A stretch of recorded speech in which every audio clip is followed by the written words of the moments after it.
Magrão Agro, do plantio à colheita, um parceiro de verdade. Representante Vence Tudo, sementes da marca Brevante, adubos Coxilha, produtos biológicos Simbiose, defensivos de todas as marcas, pulverizadores e extensor de barras Beldwing, óleo vegetal CT Green, estabilizador de barras KS e toda a linha de implementos. Visite-nos ou ligue 3358-3895, ao lado da Transportadora São Miguel.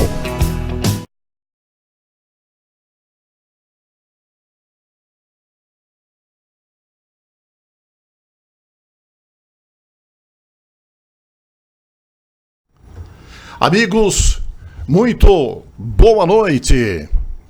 Tem início agora, através da Rádio Lagoa FM e Lagoa TV, mais uma audição do programa Lagoa Debate. Programa apresentado todas as segundas-feiras neste horário.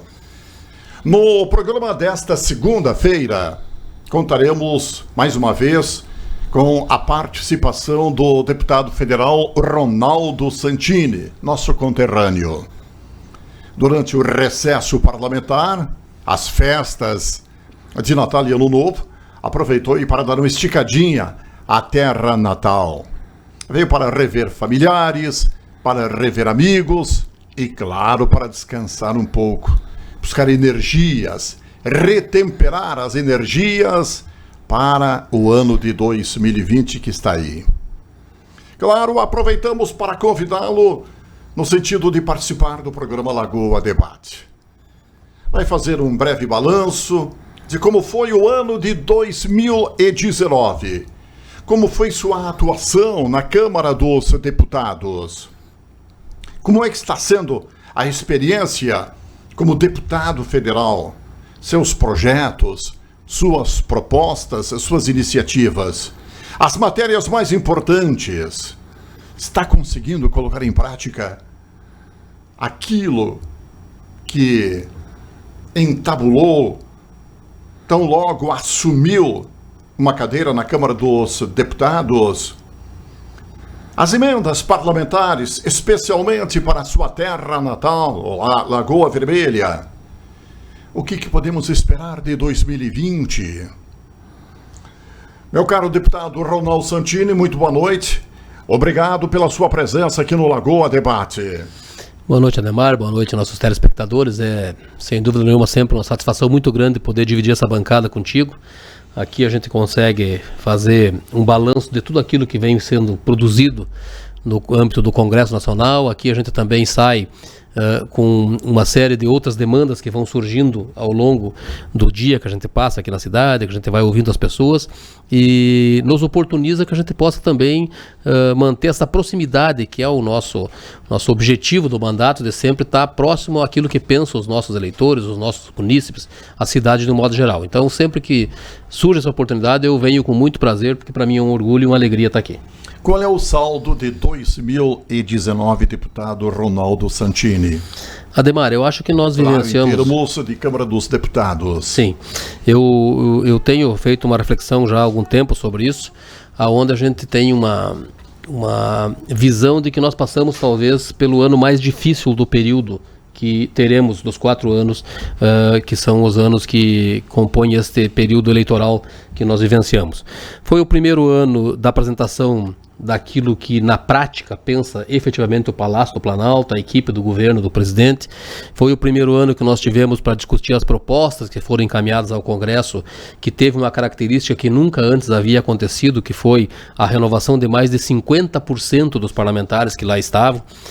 Veja você, Ademar, que nós temos, na nossa bancada, por exemplo, do PTB, nós temos 12 deputados e apenas um é deputado que foi reeleito. Os demais todos são deputados que chegaram lá sem ter tido o mandato anterior, como parlamentar federal. E isso é uma característica de mais de 50% do Congresso.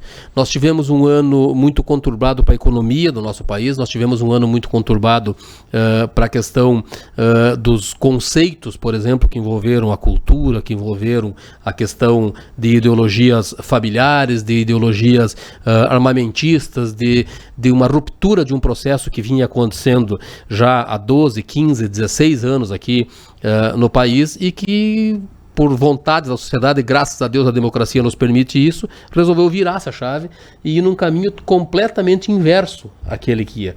Então você vem com uma máquina, com um trem, né, que o Brasil é uma grande máquina, né, num ritmo, e daqui a um pouco você tem que frear aquele trem e voltar com ele para um outro caminho que é totalmente diferente daquele que vinha sendo conduzido em todas as áreas, na política internacional, na política econômica, nas reformas que foram apresentadas, mas eu também atribuo que foi um ano que começou a produzir algumas coisas que no futuro poderão começar a mostrar o seu resultado, que foram as reformas que o país precisava, né? Nós fizemos a mais difícil, a mais doída das reformas no meu processo, que nós tivemos que inventar, e espero nunca mais ter que passar por um processo como esse, que foi a reforma previdenciária, que doeu na carne de todos nós.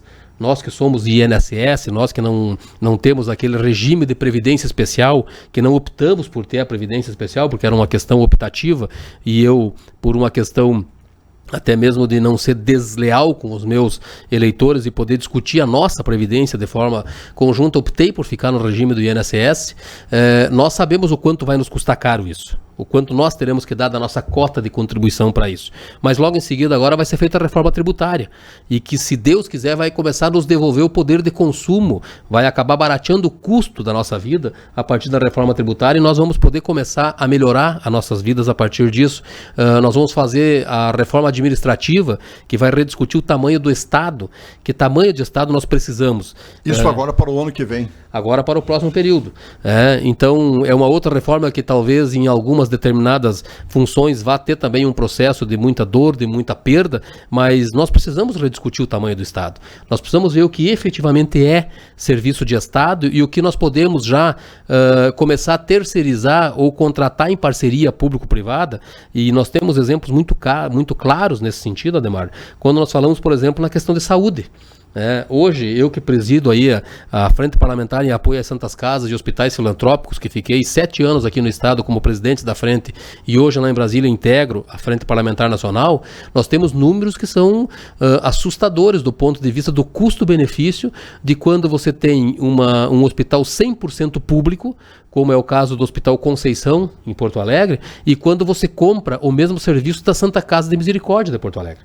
Quando você pega o mesmo trabalho, o mesmo procedimento na Santa Casa em Porto Alegre, que é um hospital que é inconteste no que diz respeito à excelência do serviço, ele custa 9 vezes menos do que fazer o mesmo procedimento no Hospital Conceição, em Porto Alegre, que é público. Então este custo precisa ser levado em conta. Que tamanho de país nós queremos? E aí você tem uma série de outras coisas que podem ser tratadas nesse sentido, como por exemplo as rodovias, como por exemplo as estruturas que não mexam com políticas de Estado. Por exemplo, jamais se poderá privatizar a segurança pública. Jamais poderá ser privatizada. Essa tem que ser Estado. Mas, em compensação, a infraestrutura pode ser parceria público-privada. Por que não? Nós podemos abrir mão desse tipo de situação. Então a reforma administrativa que virá vai dar para nós o tamanho do Estado que nós queremos. E depois dessa, ainda neste período, se Deus permitir, e é a vontade que muitos de nós que estamos lá pelo primeiro mandato queremos, é a reforma política. Que tipo de parlamento nós queremos, que tipo de procedimento eleitoral nós queremos, que tipo de mandatário nós queremos. Será que o modelo de eleição a cada 2 anos é o modelo ainda justificável? Nós não podemos ganhar tempo, recurso, economicidade se nós unificarmos o período das eleições? Será que a reeleição tem feito bem nas administrações municipais? Será que não podemos, quem sabe, ampliar esse período, ao invés de 4 anos com direito à reeleição, para 5 anos sem direito à reeleição, e a gente poder oportunizar que as renovações aconteçam nos mandatos? Será que o mandato perpétuo no parlamento é o modelo que de fato está correto, ou a gente pode daqui a um pouco colocar um limite nisso e oportunizar que as ideias também venham se oxigenando e venham oportunizando que novos parlamentares tenham essa oportunidade? Será que nós ainda queremos o processo presidencialista, ou já temos maturidade e suficiência para um projeto parlamentarista nesse país? Essa reforma política eleitoral, ela pode ser também um grande divisor de águas daquilo que nós queremos para o futuro do Brasil. Mas a mais doída, a mais tacanha, a que mais nos sangrou e nos fez sofrer com aquele voto foi, sem dúvida nenhuma, a reforma da Previdência, que doeu muito, mas infelizmente ela acabou tendo que ser realizada, acabou sendo aprovada e deu ao país a estabilidade econômica para que a gente pudesse demonstrar, né, ao exterior, aos negócios, à equipe econômica, né, que o Brasil estava fazendo as reformas e criou um ambiente de crescimento e desenvolvimento onde nós tínhamos um cenário de desemprego aumentando gradativamente e nós estamos gradativamente recuperando o cenário de emprego, o cenário de situações como, por exemplo, Bento Gonçalves hoje está a pleno emprego, não ter mais mão de obra desempregada na cidade, tendo que buscar mão de obra fora para poder compor as suas cidades, e quem sabe aqui em Lagoa também a gente possa ter isso logo completamente cumprido aqui, suprido aqui na cidade de Lagoa Vermelha também. O senhor enfrentou muitas críticas com relação ao voto favorável no que concerne às mudanças na Previdência. Muitas críticas, muitas delas com toda razão, certamente, porque ninguém gosta de perder, né, Ademar? Ninguém gosta de abrir mão. Não pensem que eu fiquei satisfeito de saber que eu vou ter que cumprir mais 10, 12, 15, talvez 20 anos de carteira assinada, e olha que a minha carteira está assinada desde quando eu tinha 14 anos de idade, e eu sempre fui contribuinte, como eu disse, do INSS. Ninguém gosta, ninguém quer abrir mão daquilo, mas eu também desagradei muitos parlamentares, meus colegas, quando me posicionei contrário ao aumento do fundo eleitoral para financiamento das campanhas. Aí também tive que ir lá dizer o seguinte: olha, se eu pedir lá atrás para que nós cortássemos na carne da Previdência para cada um da sua cota e contribuição, com que cara nós vamos agora chegar lá e dizer o seguinte: não, mas a eleição é diferente, a eleição eu preciso aumentar o gasto de campanha e por isso eu vou subir para 3 bi o custo de uma eleição. Não tem lógica esse processo. Então, quando a gente faz uma redução de custo de mandato, quando a gente faz uma otimização de gasto, quando a gente trabalha de forma transparente, é para mostrar para as pessoas que, gostem ou não gostem, o Poder Legislativo tem feito a sua parte. Tem cortado, tem diminuído, tem dado a sua contribuição de austeridade. Claro, sempre tem as exceções, sempre tem aqueles que acabam, às vezes, extrapolando isso, mas de um modo geral, se pegarmos aqui no Rio Grande do Sul, a bancada gaúcha quase que majoritariamente votou contra o aumento do fundo eleitoral.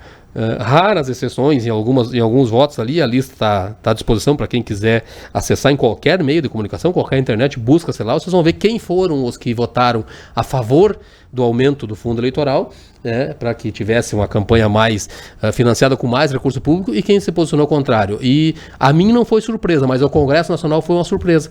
A bancada gaúcha foi a que deu majoritariamente o voto contrário a esse instituto de aumentar esse valor, porque nós temos mais consciência, o nosso eleitor nos cobra mais, ele é mais firme, ele é mais verdadeiro, ele se posiciona de forma clara, e isso faz com que a gente também chegue lá tranquilo na hora de fazer esse voto. As reformas tributária e administrativa são questões mais amenas, comparativamente à Previdência, indiscutivelmente. Eu ainda acredito que ela vai dar alguns rangeiros de dentes em algumas situações, porque não existe reforma tributária só para diminuir o imposto para todo mundo. Alguns vão pagar a mais. Na proposta que eu tenho debatido lá e tenho defendido, nós vamos ter uma desoneração aí de mais de 60% das pessoas vão pagar menos impostos.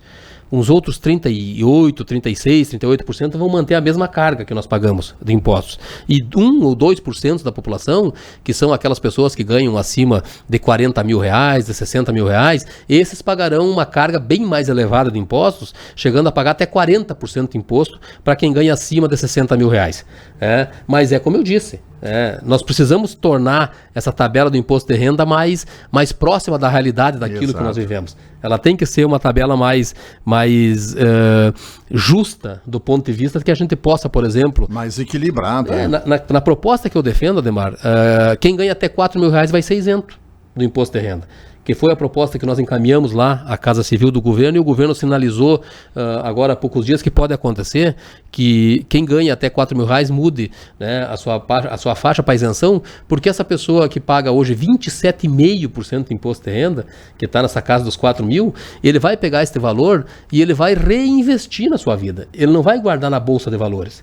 Ele não vai emprestar a juro, ele vai pegar esse dinheiro e vai consumir, ele vai comprar camisa nova, ele vai comprar sapato novo, ele vai comprar um pouco mais de alimento, vai melhorar um pouquinho a qualidade da sua vida, vai pintar a casa, e isso vai fazer com que o nosso comércio gire.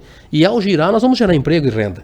Esse é o objetivo da proposta que nós defendemos. A proposta que tramita lá hoje, que é a do Bernard Api, ela diminui o custo da produção.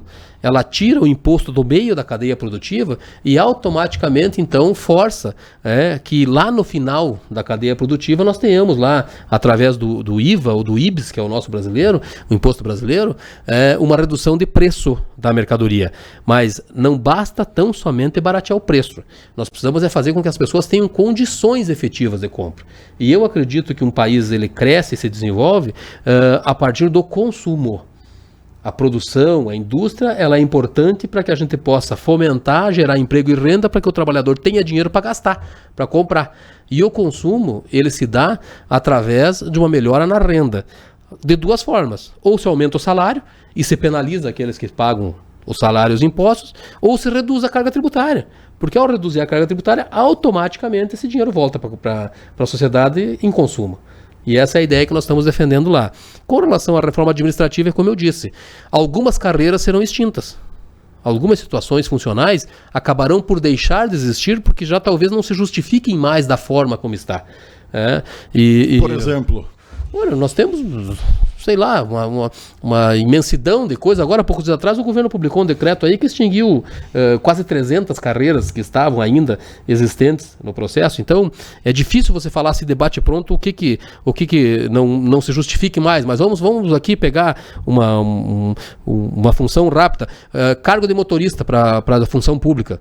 Será que ainda é necessário? Precisa ter um motorista concursado para dirigir o carro, para levar o deputado, o prefeito ou o secretário? Ou a gente pode terceirizar esse serviço e contratar o Uber, por exemplo, como nós já temos feito há muito mais tempo lá. Vale a pena você ter? Você precisa ter um enfermeiro concursado com o nível federal, ou você pode ir lá na Santa Casa de Porto Alegre, ou aqui no São Vicente, em Passo Fundo, ou aqui no Hospital em Lagoa Vermelha, e dizer então, nós queremos contratar aqui tantas consultas, tantos exames, tantos procedimentos, e deixar com que esse serviço aconteça por ali, por essa casa de saúde. Então, são uma série de coisas que podem garantir uma diminuição do peso da máquina, do custo da nossa máquina, e que certamente vão agradar alguns e vão desagradar outros. Sistemas burocráticos, cartoriais, carimbo, o carimbador maluco, aquele cara que está ali só para dar o aceite, só para dar o recebido, só para dar... Hoje você faz tudo pela internet. Hoje você pode fazer tudo com chave eletrônica que garanta que você tenha esse protocolo com a mesma validade. Então precisa contratar uma pessoa para ficar lá batendo o carimbo e dando o visto de que aquilo é real.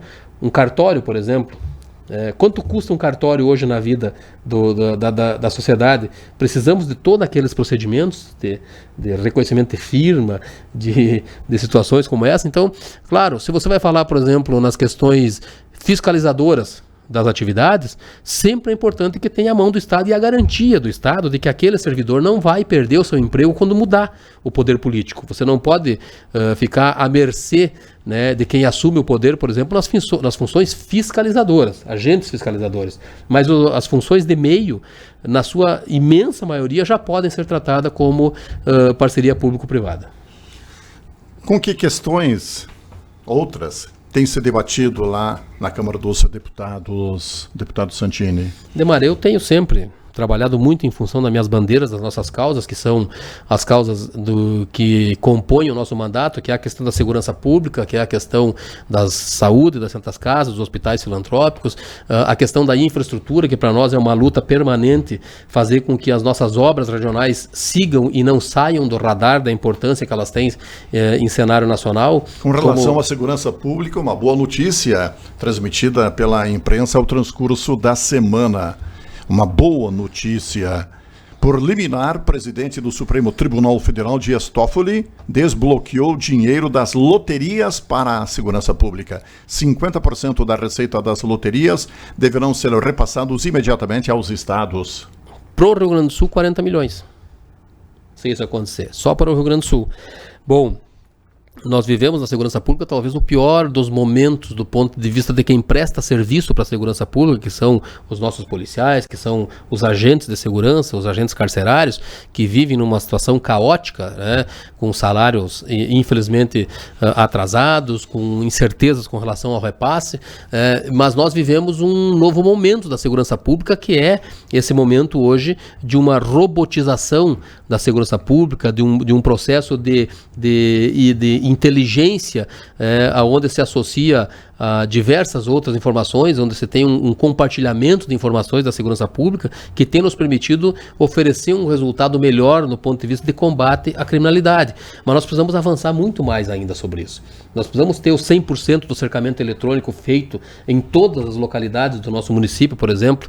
Nós temos que ter um processo de investigação com o ciclo que tenha todo o processo interligado, aonde você não precise, por exemplo, a cada situação verificar em cada banco de dados como é a situação, tanto na federal, quanto na municipal, quanto na estadual, a gente possa ter essa interligação de dados, a gente possa ter um banco de dados de perícia completo, onde você consiga ter lá mapeado toda a genética de todos os nossos cidadãos, de um modo geral, porque quando você nasce, você faz a tua carteira de identidade, então a tua digital já está lá no sistema, ela tem que ser compartilhada isso para uma eventual investigação com o IGP.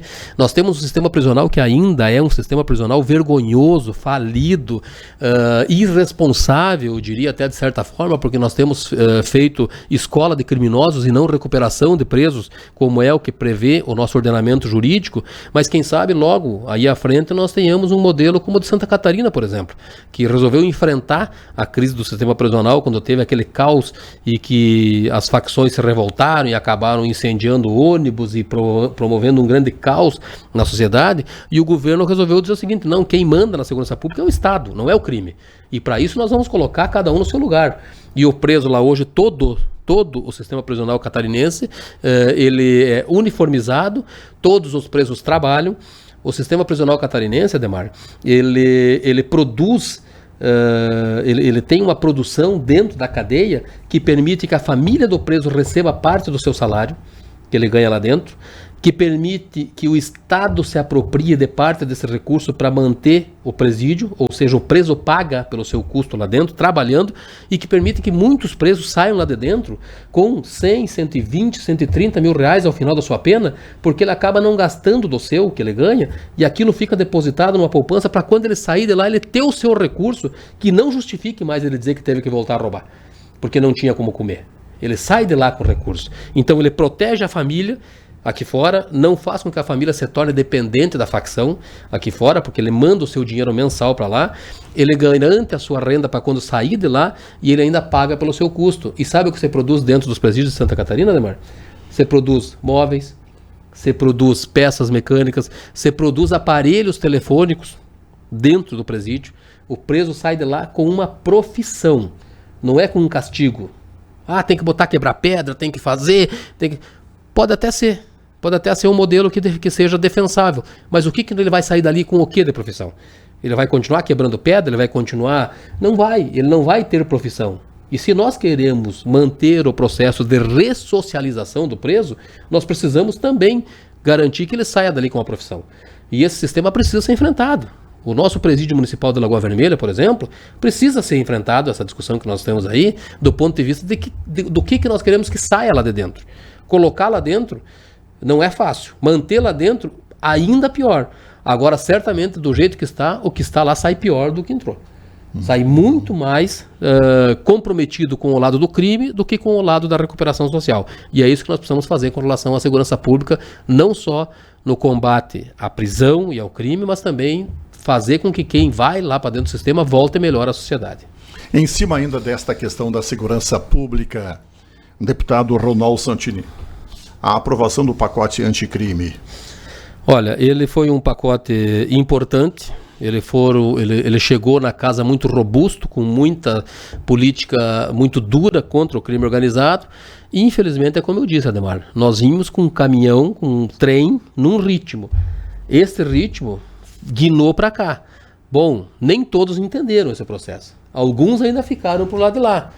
Alguns, por exemplo, ainda não entenderam que a prisão em segunda instância é fundamental para que a gente possa dar respostas efetivas a quem comete o crime, para que não se perpetuem, né, os recursos processuais, até como nós temos casos conhecidíssimos aí, como por exemplo do nosso governador Maluf, que ficou anos e anos dando barrigada nos processos e assim por diante. Quantos outros nós temos aí nessa situação? É fundamental que se permita, por exemplo, o confisco de bens de quem comete crime. Qual a razão de ser de nós jogarmos dentro da cadeia lá, ou processarmos, ou condenarmos um crime de colarinho branco, se nós não podemos reaver o recurso de volta para o Estado? Qual a razão? Eu não quero saber quanto está me custando a prisão lá do deputado A ou do B, ou do senador, ou do ex-governador que está preso lá, como o caso da Paraíba agora. Eu quero saber quando é que ele vai devolver o dinheiro que ele roubou. Porque esse dinheiro que ele tirou de lá, ele precisa voltar para a saúde, para a educação. E para isso o confisco de bens era fundamental que fosse aprovado. Não só para os crimes de facção, por exemplo, quando você desbarata uma grande quadrilha, aí, bom, tem o fulano está envolvido no crime tal, aí vai ver na vida do fulano, ele tem uma fazenda, ele tem uma Ferrari lá na sua garagem, o que o Estado faz? Pega aquela Ferrari e bota num depósito, e fica lá. O Estado cuidando da Ferrari do bandido. Ele não pode vender aquela Ferrari pelo preço de mercado e fazer com que aquilo vá para dentro do processo, que fica como depósito judicial lá dentro, que o Estado possa reinvestir aquilo no combate ao crime e depois lá na frente, se efetivamente ficar comprovado que ele foi injustamente condenado, o Estado então ressarça ele com júri, com correção. É o contrário. Nós ficamos com o bem, cuidando do bem, depreciando o bem do criminoso, e quando chega no final do processo aquilo não vale mais nada, nem serve ao ressarcimento das despesas e tampouco ao combate ao crime. Então a prisão em segunda instância, o confisco de bens, o juízo de garantia, isso é um absurdo. Juízo de garantia, são 2 juízes para julgar. Ou seja, nós já temos um judiciário que é, de certa forma, um poder caro à população. Agora, mais um juiz para fiscalizar o outro juiz. Olha o absurdo que nós vivemos. Mas, infelizmente, como disse lá o ministro Sérgio Moro, não é aquilo que nós sonhamos, mas tivemos coisas importantes que passaram, que foram aprovadas e que certamente vão contribuir também no combate ao crime. Com relação a figura do juiz de garantias, o ministro Moro ainda tem esperança no STF. É o que sobrou. Uma esperança no STF, veja bem, né? No Supremo Tribunal Federal, para que a gente derrube. Mas ainda há esperança para muito do que não passou, Ademar. Aliás, o ministro Moro acusou o Congresso de irresponsável. É que aí é que está, né? Ele, na verdade, pegou, né, a opinião de alguns parlamentares que compõem o Congresso e que foram responsáveis mesmo nesse sentido, e acabaram criando mais um instituto para mais uma despesa, sem demonstrar, inclusive, a fonte de onde sairá esse recurso. Onde é que nós vamos pagar esse outro juiz? Como é que nós vamos fazer para que ele... mas já tem 2 juízes em cada comarca, 3 juízes em cada comarca. Nós temos um poder judiciário que tem hoje, Ademar, mais de 4,5 milhões de ações tramitando no poder judiciário. Sabias disso? No Rio Grande do Sul, 4,5 milhões de processos tramitam hoje no Judiciário Gaúcho. Se nós formos levar em conta que nós temos 2 polos em cada ação, seria como nós dizer que 2/3 da população estão brigando na justiça hoje por alguma demanda. Pode ser pela guarda de um cachorro, como já viu casos que chegaram à justiça de separação de casal que botam lá a disputa da guarda do cachorro, como pode ser a maior ação de falência concordato, uma ação de cobrança de impostos de uma grande empresa. Tudo isso tramita com o mesmo grau de importância dentro do Poder Judiciário. Então, já é um poder que vem sobrecarregado com muito processo, com muito peso na máquina, muito caro, e você ainda bota mais um juiz revisor na causa. Não tem lógica. É quase irracional isso. E isso tudo acaba custando à sociedade. Exatamente. Registro de posse de novas armas tem crescido bastante. Sempre foi a favor, né? Não, eu sempre fui da tese de que a gente tem que ter o direito à defesa. Nós precisamos ter esse direito de nos defender. E quando surgiu a política desarmamentista, nós que somos um estado armamentista, o Rio Grande do Sul tem na sua essência aquela condição para nós andar com uma faca na cintura não é sinal de violência. Faca na cintura de gaúcho é talher, a gente costuma dizer. Quando os caras, mas vocês andam com faca, assim, faca lá para nós é talher, não é arma de briga no Rio Grande do Sul. A mesma coisa é o revólver. O revólver, por muitos e muitos anos, fez parte da nossa cultura andar com o revólver. E era um jeito de ser todo nosso. Agora você tirar todo esse direito como estava, como foi retirado das pessoas, encarecer esse processo a um ponto de que tornasse inacessível aquelas pessoas que moram no interior, por exemplo, de ter a sua espingarda, o seu revólver, acabou jogando essas pessoas para a criminalidade, para a marginalidade, melhor dizendo, da lei. Muitos mantiveram sem ter isso escondido dentro de casa para sua proteção. O processo que tramitou lá na casa, ele reabriu esse debate, reabriu essa discussão para que nós pudéssemos voltar a dar direito às pessoas de exercer esse benefício. Mas pode ser que seja mal utilizado, pode ser que venha a acontecer o aumento dos crimes. Olha, eu acho que todo mundo sabe o custo que isso vai ter na sua vida. Se cometer um crime, se praticar um crime, se atirar em alguém com a sua arma, vai ter que saber que o custo disso vai ser muito caro para a sua vida. Vai lhe dar lá seus 10, 12, 15, 20 anos atrás das grades, numa cadeia que certamente não vai ser um ambiente bom para ele. Então nós precisamos terminar esse processo, fechar esse ciclo agora de discussão. Não deu para aprovar, e eu também não era favorável a aprovar da forma como chegou o projeto lá dentro da Câmara. Eu acho que nós temos que ter um pouco mais de tempo para que todos possam ter acesso a isso, mas, por exemplo, quem faz parte dos clubes de caça, tiro e coleção, que são os CACs, são pessoas que estão ali se preparando para o uso da arma. São pessoas que têm a noção da responsabilidade que tem. Você tratar determinadas carreiras, determinadas profissões, com a autorização para o porte da arma, ela é importante, por exemplo, para a vida do oficial de justiça, que ele possa ter. Ela é importante para a vida de determinadas funções e atividades, como é o caso do homem do campo, do trabalhador que está lá no sítio, na fazenda, o dia inteiro, que ele possa usar a sua arma, não só dentro da extensão da propriedade, como foi aprovado já e sancionado, mas no seu deslocamento até lá, né, da sua casa até a sua propriedade. Então, gradativamente, a gente vai vencendo esse processo e vai restabelecendo essa segurança para todos os brasileiros. Deputado Ronaldo Santini, como é que está a tramitação do projeto que institui Lagoa Vermelha como capital nacional do churrasco? Olha, nós tivemos, graças aos 2 eventos que nós realizamos em Brasília, que foram eventos que deram um cenário de conhecimento muito grande para a excelência do nosso churrasco, nós tivemos, a partir disso, um ambiente muito favorável à aprovação desse projeto lá dentro da Câmara dos Deputados. Ele foi aprovado por unanimidade na Comissão de Mérito, lá da Comissão de Cultura, e já está pautado na CCJ para a primeira semana agora de fevereiro. O projeto deverá ser votado na Comissão de Constituição e Justiça, e lá ele é terminativo. Sendo aprovado lá, nós já teremos reconhecidos o título nacional que nos concede esse título de capital nacional do churrasco. E muitos podem até achar, Ademar, que, poxa, mas é só um título, por que demorar tanto para se discutir? Bom, nós estamos dando um título de capital nacional a uma cidade do país, dentre os 5.500 municípios do país, de capital nacional do churrasco. Então não é tão simples assim. É você dizer para as outras 5.490 e tantas cidades que eles não são capitais do churrasco. A capital do churrasco é a Lagoa Vermelha.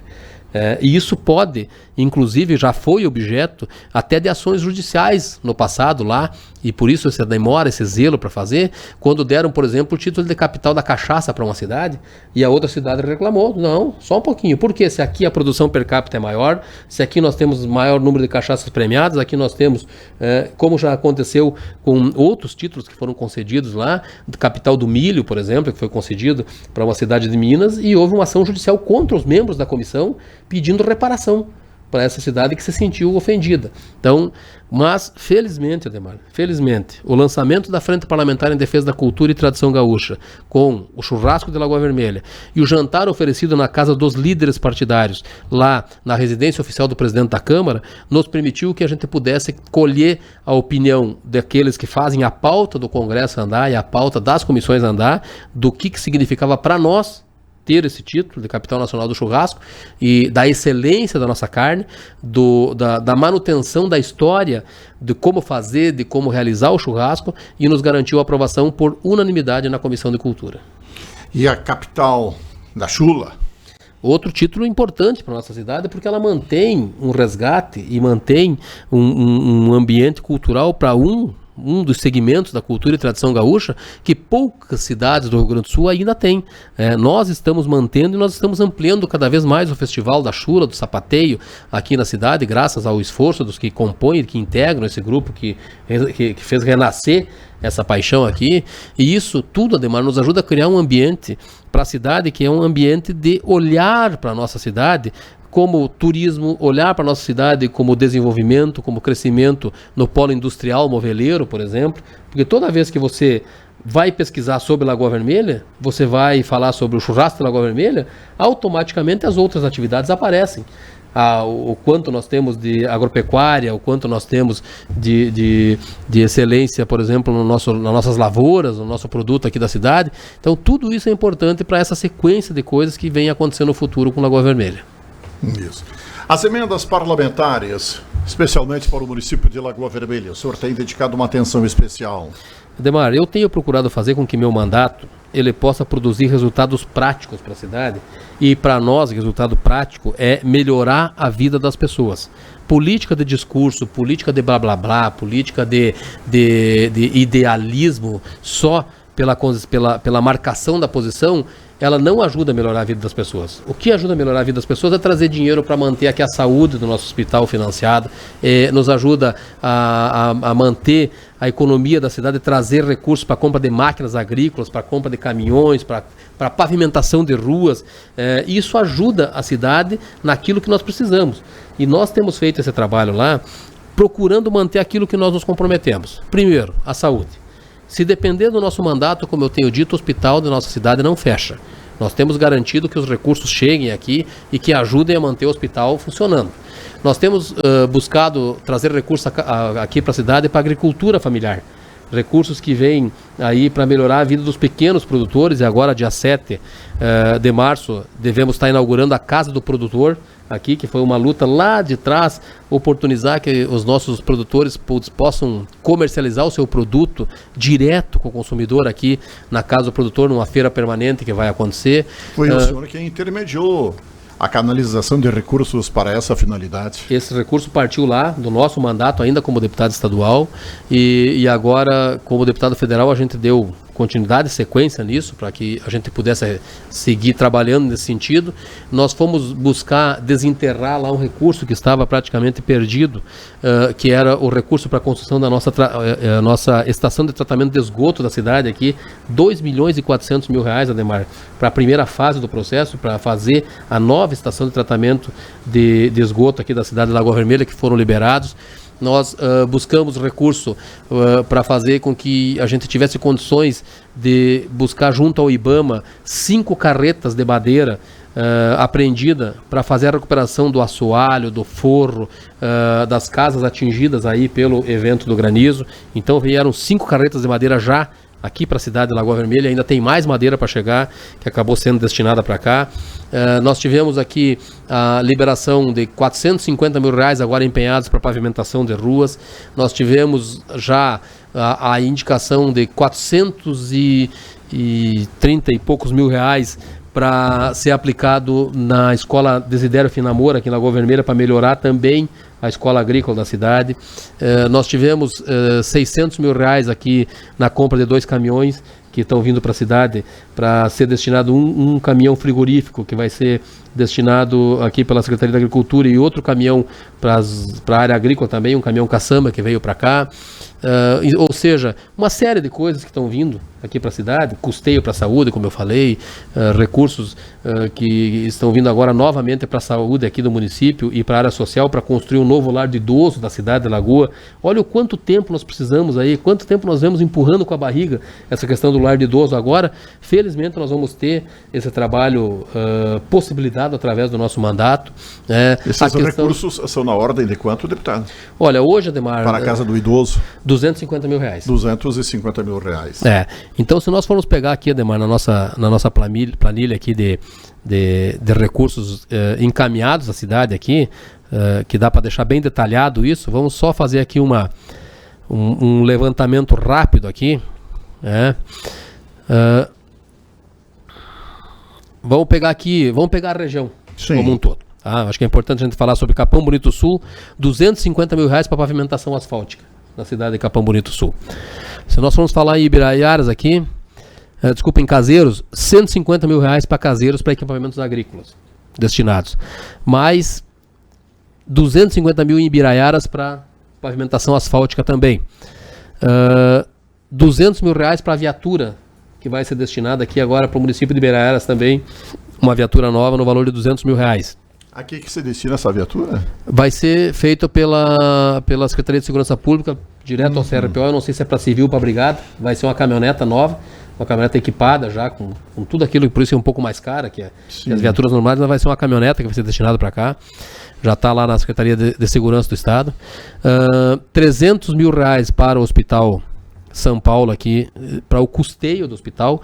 Esse recurso permitiu que o hospital pudesse pagar o 13º dos funcionários.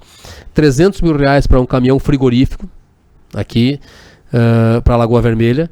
R$300 mil para um caminhão caçamba. Para a Lagoa Vermelha também. Para a Lagoa Vermelha também. R$462 mil para a Escola Técnica Agrícola.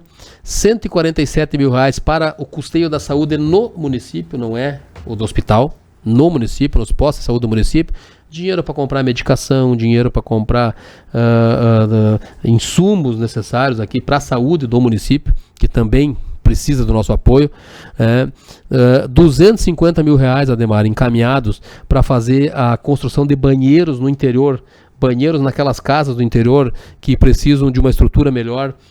Nós vamos, agora está sendo liberado pela FUNASA, R$450 mil para pavimentação asfáltica, e R$1 milhão, aliás, mais R$300 mil para o ano que vem agora para o Hospital São Paulo, para o custeio do hospital, e R$1 milhão que serão destinados em ações como saúde, aqui no município, para a construção do lar de idoso, agora, esses 250, para uma nova estrutura para a PECAM, que o prefeito me falou que vai construir um ambiente dentro de um espaço mais amplo que permita abrigar a PECAM, que permita abrigar a Associação dos Municipários aqui da cidade, que também é uma demanda antiga da cidade, isso tudo já encaminhado.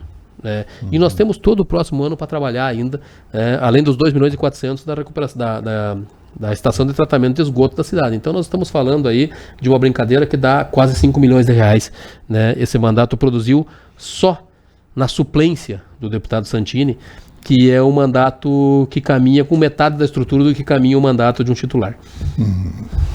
Deputado Ronaldo Santini, como é que está aquela questão, aquele projeto de sua autoria aqui no Estado ainda, na condição de deputado estadual, referente à área da segurança pública, parceria público-privada, onde empresas privadas poderiam investir na segurança pública com abatimento no ICMS. Como é que está aquele projeto? Olha, eu tive conversando com o vice-governador e secretário de Segurança Pública do Estado, e ele me noticiou já uns 60 dias atrás que já haviam começado as captações, que já várias empresas já tinham aportado recursos no projeto e que estavam já tabulando a aplicação desses recursos aqui.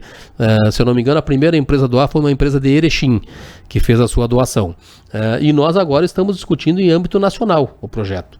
Já temos uma conversa bem adiantada com o ministro da Justiça, com o ministro Sérgio Moro. Tivemos já algumas reuniões lá com a equipe dele e ganhamos o ok da equipe econômica também, para que a gente possa, então, tramitar o projeto na casa.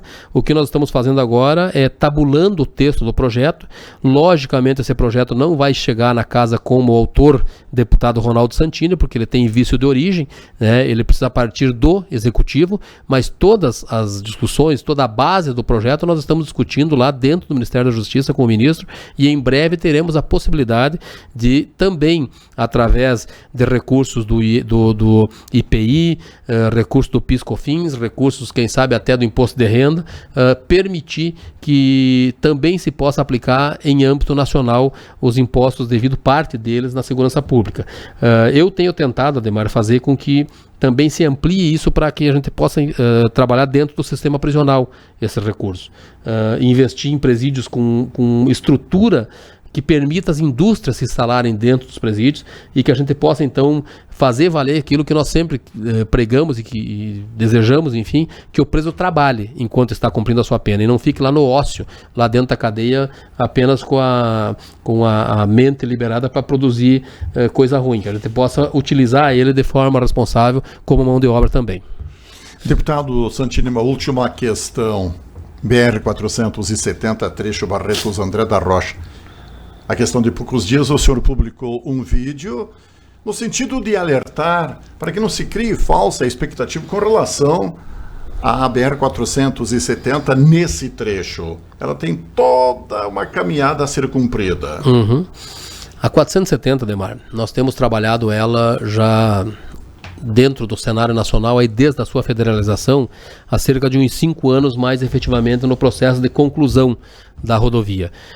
Infelizmente, Ademar, a nossa BR-470, ela nunca esteve dentro da prioridade dos governos que passaram. Ela sempre foi uma obra que ficou à margem do processo das prioridades. E agora, com a ascensão ao poder desse novo presidente e do novo ministro dos Transportes, adotou-se uma política até de certa forma responsável, e eu preciso dizer isso, de que nenhuma nova obra seria iniciada enquanto não se concluíssem as obras que estão em andamento. Por que isso? Obras com 70%, com 80%, se forem interrompidas agora, para que outra obra inicie, provavelmente vai se perder tudo aquilo que se realizou dentro desse processo e o custo dessa obra vai ser muito maior depois para se recuperar. Então, o ministro Tarcísio, já no seu primeiro dia de governo, determinou: para o Rio Grande do Sul, nada de obra nova até que não se conclua a ponte do Guaíba, a ligação de Pelotas com o Rio Grande, lá 392, de Porto Alegre com Pelotas, as outras obras que nós temos aqui, a 285, aqui no trecho de São José dos Ausentes com Santa Catarina. Então, estas obras estão no calendário de prioridades do governo para concluir. Qual a previsão para que isso aconteça? A partir de 2021, nós poderemos, a partir de 2021, já começar a entregar parte dessas obras, começar a entregar essas rodovias. À medida que forem entregues essas, novas entrarão no calendário de início de obras. O que nós temos de ponto positivo?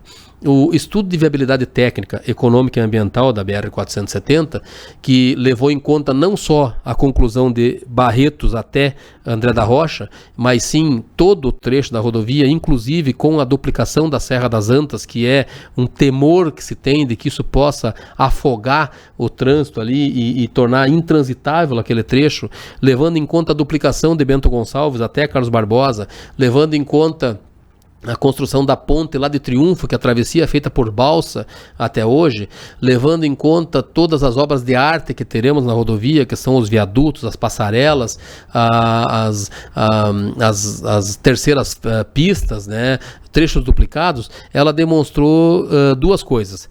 Primeiro, o custo da obra, que é uma obra de 3 bilhões de reais. 3 bi, vou repetir, não é mi, é bi com B. 3 bilhões de reais. Mas também demonstrou que é uma obra que em 6 anos ela se paga. Ela tem um alto índice de retorno do ponto de vista econômico para os cofres públicos. E ela tem uma taxa de retorno de 45% do valor investido, a mais do que foi investido. Isso faz com que ela se torne a prioridade número 1 do DENIT para as obras a serem iniciadas do ponto de vista técnico, econômico e ambiental. Técnico, econômico e ambiental. Não estou falando do critério político de fazer ou não a obra. Estou falando o seguinte: nós conseguimos demonstrar para o governo federal que a nossa obra é viável economicamente, que ela é uma obra que traz um crescimento e um desenvolvimento para a nossa região muito grande e que em 6 anos nós vamos devolver todo o dinheiro investido aqui com mais 45% de retorno em cima disso, se nós fizermos toda ela. Bom, qual é o nosso desafio agora? Manter o critério que este ministro definiu, que é o critério técnico, econômico e ambiental, que nós estamos em primeiro, e viabilizar os 3 bi para fazer a obra. E é por isso que eu digo que nós temos que ter responsabilidade. Nós não podemos pegar o resultado desse estudo e sair comemorando ele e dizendo o seguinte: está pronto, a obra vai iniciar. Como eu vi algumas pessoas fazendo aí na região, quando tomaram consciência disso. Eu não vou fazer isso. Eu não vou calçar minha cara de novo, como fizeram outros parlamentares que por aqui passaram, e dizer o seguinte: agora vamos lá, prometer mais uma vez a 470, fazer mais um churrasco para 470, sem ver essa obra na pista andando. Então eu não vou fazer isso. Eu não tenho essa pretensão. Eu quero muito, eu luto muito, eu batalho muito por essa obra, mas eu não vou enganar ninguém. Tem condições, mas tem cronograma, tem prazo, tem tempo. Antes de 2021, 2022, não dá nem para sonhar com obra na pista, porque ela precisa concluir estas outras obras que estão aí. Depois disso, o ambiente político que se criou do ponto de vista do atrativo de parcerias públicas internacionais, que é aquilo que o ministro Onyx tem coordenado, e aí entra um componente muito importante para nós da região, que foi a criação da Frente Parlamentar Estadual da 470, criada pelo deputado Rodrigo Lorenzoni, que é filho do ministro Onyx Lorenzoni, lá, e que está coordenando esse trabalho agora aqui na Assembleia Legislativa. Então, veja bem, agregando a Frente Parlamentar Municipal da 470 aqui, liderada pelo vereador Braulio. Agregando a Frente Parlamentar Estadual, liderada pelo deputado Rodrigo Lorenzoni, filho do ministro-chefe da Casa Civil desse governo. E o nosso trabalho no Congresso, na Frente Parlamentar Nacional da 470, nos permite que a gente possa brigar com muito mais vigor politicamente para que ela não saia do cenário das prioridades. Então, esse é o primeiro passo. O segundo passo é viabilizar a PPI. Eu não acredito que o governo disponha hoje de 3 bi para vir aqui fazer essa obra 100% pública. Eu acredito que ele vá, de alguma forma, buscar essa parceria pública internacional. O ambiente, o cenário e aquilo que tem defendido a SIC Serra, que é a Associação Comercial e Industrial dos municípios que integram a Serra Gaúcha, Caxias, Bento, Garibaldi, Carlos Barbosa, Cotiporã, Vila Flores, todo aquele eixo ali, até lá o município de Farroupilha, todos são unânimes nesse processo. Não temos preconceito com parceria público-privada. Todos se posicionaram nesse sentido. As administrações municipais se posicionaram favoráveis a isso. As administrações das câmaras de vereadores, os vereadores que integram, se posicionaram favorável à discussão de uma PPI. Bom, então agora nós vamos ter que ver como é que isso vai acontecer no processo daqui para frente. Mas, volto a dizer, obra para 470 só a partir de 2022, se Deus nos permitir que a gente continue lá lutando para que ela não saia da prioridade.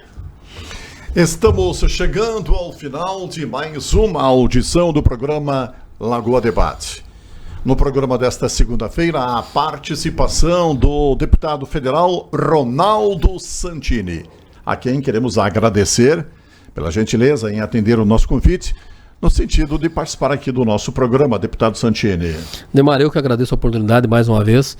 Não posso deixar também aqui de registrar a parceria que eu tenho tido aqui com o vereador, com o Braulio, no sentido de sempre me manter informado de tudo aquilo que nós precisamos para a cidade. O Braulio tem sido incansável nesse processo, bem como os meus demais companheiros partidários, liderados aqui pelo César, que hoje o João César Moreira, que é o nosso presidente da sigla aqui na cidade.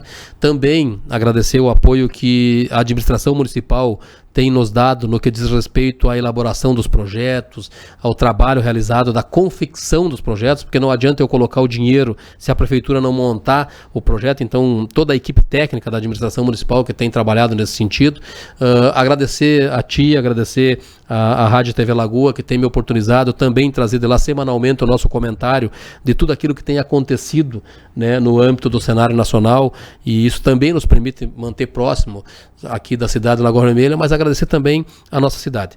Agradecer a Lagoa Vermelha por ter me oportunizado, que eu, mesmo não tendo conquistado o mandato como titular, me oportunizou uma excelente votação e hoje eu estou lá cumprindo esse mandato como suplente, mas procurando honrar a cada um de vocês, procurando fazer com que vocês jamais sintam vergonha de ter um conterrâneo lá dentro da Câmara dos Deputados no que diz respeito a qualquer situação constrangedora com relação ao mandato. Podemos até errar, quem sabe em algum voto. Podemos até não agradar a todos, como aconteceu já em determinadas situações que nos obrigaram a nos posicionar em determinado assunto, como a reforma da Previdência, por exemplo. Mas jamais, como eu disse, jamais envergonhá-los. Isso não vai acontecer, isso eu posso garantir, porque isso depende só de mim. Então, obrigado à minha cidade, obrigado a todos vocês que nos permitiram e que Deus nos abençoe, para que nós tenhamos um ano de 2020 infinitamente melhor do que esse que nós vivenciamos em 2019. 2019 foi um ano difícil, foi um ano de muitas dores, de muitas tristezas, de algumas conquistas, mas que 2020 venha carregado com muita energia boa, com muita luz, e que a gente possa ver esse Brasil crescer, se desenvolver e ver o nosso estado do Rio Grande do Sul também nessa mesma condição e a cidade de Lagoa Vermelha. O programa Lagoa Debate volta na próxima segunda-feira, às 20 horas. Obrigado e até lá. Boa noite. Magrão Agro. Visite-nos ou ligue 3358-3895, ao lado da Transportadora São Miguel.